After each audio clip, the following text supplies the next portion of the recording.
नमस्ते बच्चों, आज हम गद्य भाग का पहला पाठ पढ़ेंगे जिसका नाम है इस जल प्रलय में। लेखक है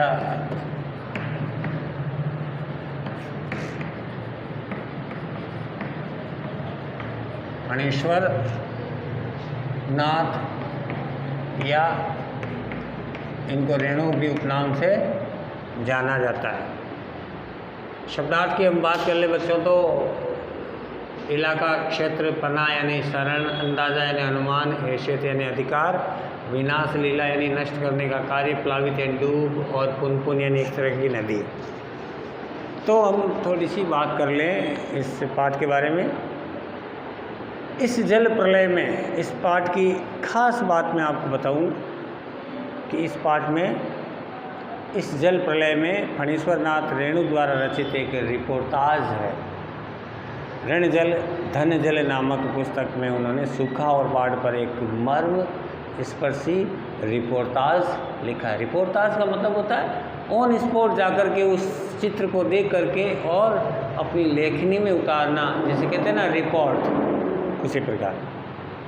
इस पुस्तक में कुत्ते की आवाज़ शीर्षक रिपोर्टाज में पटना में सन 1975 में आई प्रलयकारी बाढ़ का मार्मिक मर्मस्पर्शी चित्रण किया गया। इसमें रेणु ने स्वयं देखा और भोगा। इसको जाबिर हुसैन ने संपादित करके साक्ष्य पत्रिका में नदियों की आग विशेषांक पर इस जल को, या जल के प्रलय को शीर्षकांकित या संकलित किया गया है। ये पाठ वहीं से लिया गया है। गांव के लेखक के रूप में हम बात करें तो लेखक का गांव प्रत्येक क्षेत्र में है। वहाँ हर साल पश्चिम, पूरब और दक्षिण की कोसी नदी, पनार नदी, महानंदा नदी और गंगा नदी में उफान आता ही आता है और बाढ़, चारों तरफ बाढ़ आ जाती है। देखिए, चारों दिशाओं में यदि नदियाँ आएगी तो गांव के गांव बह जाएंगे।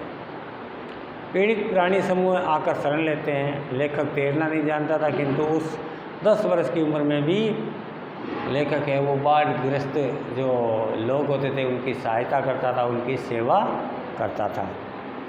वह बाढ़ पर लेख लिख करके हाई स्कूल में भी प्रथम स्थान आ चुका है। फणीश्वर रेणु प्रथम स्थान पर पुरस्कार भी प्राप्त कर चुका है। बाद में अन्य अनेक रिपोर्टाज और उपन्यासों में बाढ़ की विभीषिका का वर्णन कर चुका है, परंतु उसमें गांव में रहते हुए बाढ़ का प्रत्यक्ष अनुभव नहीं किया है। भाई, हमारे क्षेत्र में बाढ़ कम आती है तो हमें इतना मालूम नहीं जितना कि आज बिहार, उत्तर प्रदेश है ना, इन क्षेत्रों में। और मैं आपको बता दूं कि फणीश्वर नाथ रेणु बिहार से ही ताल्लुक़ रखते हैं और वो बड़े जीवंतता, मतलब गाँव में जा करके, ढाणियों में जा करके गाँव की जीवंतता अपने क्षेत्रों में, अपनी लेखनी में उन्होंने उतारी है।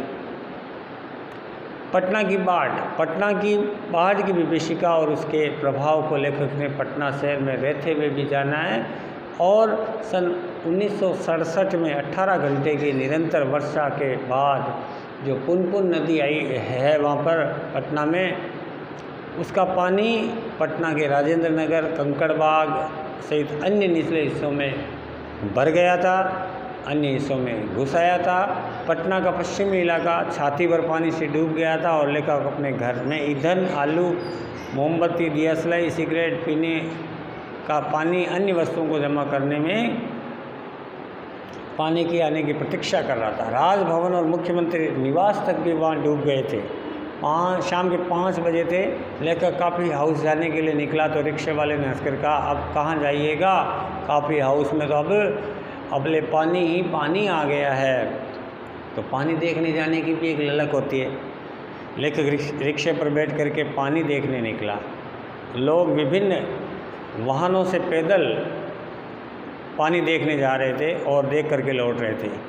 सबकी जिज्ञासा यही थी कि पानी कहाँ तक आया है।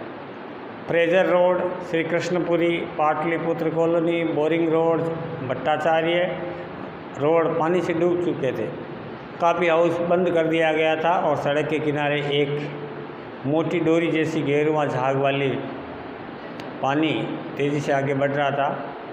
लेखक ने भयभीत होकर के मृत्यु के तरल दूध के रूप में आतंक के आगे दोनों हाथ जोड़े और वहाँ से लेखक वापस हो लिया। रिक्शा मोड़ करके लेखक बंद अप्सरा सिनेमा हॉल में के बगल में गांधी मैदान की ओर चला, वहाँ बाढ़ देखने चला तो लेखक पैलेस होटल और इंडियन एयरलाइंस के दफ्तर के सामने पानी भरा था। हरियाली धीरे धीरे जलमग्न हो रही थी। आकाशवाणी पटना से प्रसारित समाचार में बताया जा रहा था कि बढ़ते पानी से किसी भी क्षण स्टूडियो कब डूब सकता है। दुकानों के नीचे से सामान को ऊपर पहुंचाने की हड़बड़ी थी। पान वालों की बिक्री अचानक बढ़ गई थी। लेखक ने राजेंद्र नगर के मैगजीन कॉर्नर में कुछ पत्रिकाएं खरीदी और अपने मित्र से विदा लेते हुए कहा, जो कम पानी में रहेगा वह ज़्यादा पानी में फंसे मित्र की सुधि लेगा। यानी जिधर बाढ़ आ गई है उनको बचाने के लिए जिधर बाढ़ नहीं आई है वहाँ के लोग आएंगे। फिर वापस फ्लैट में वापसी में पहुँचते हुए लेखक ने लाउडस्पीकर से होती घोषणाएं सुनी, जिसमें रात के 12 बजे तक पानी के आने की सूचना के साथ साथ लोगों को सावधान किया जा रहा था। लेखक ने अपनी पत्नी से घर में कुकिंग गैस, कोयला और स्टोव तथा केरोसिन ऑयल होने के बारे में जानकारी दी या उसके बारे में पूछा। सारा शहर जाग रहा था। सामान हटाने और हलचलों की आवाज़ें आ रही थी। लेखक को नींद नहीं आ रही थी। वह कुछ लिखने का विचार कर रहा था किंतु वो लिख नहीं पा रहा था। तो इस प्रकार बच्चों वो आगे चलता रहेगा। पार्ट 2 में हम आपको अगला भाग पढ़ाएंगे। कुछ प्रश्न, 1-2 प्रश्न दे रहा हूँ मैं आज, जिनको आपको अपनी कॉपी में करना है।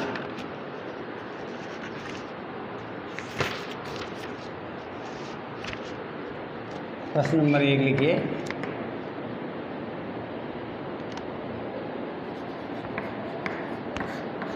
इस जल प्रलय में पाठ के लेखक कौन है? प्रश्न नंबर 1 आ गया। ये प्रश्न नंबर 2 लिखो।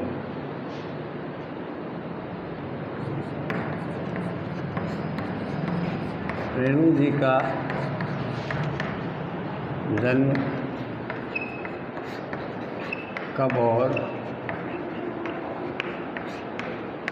कहाँ पर हुआ?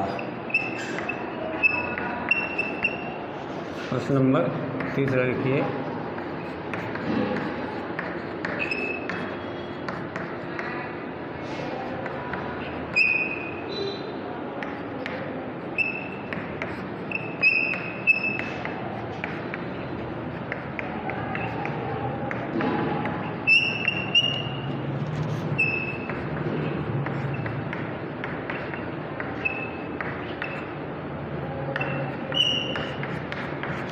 ये 3 प्रश्न मैं एक बार दोहरा देता हूँ बच्चों।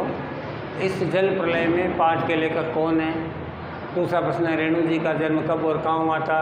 तीसरा प्रश्न है रेणु जी द्वारा रचित कोई 4 कृतियों के नाम आपको लिखना है। अगले पाठ में फिर मिलेंगे, तब तक के लिए नमस्कार।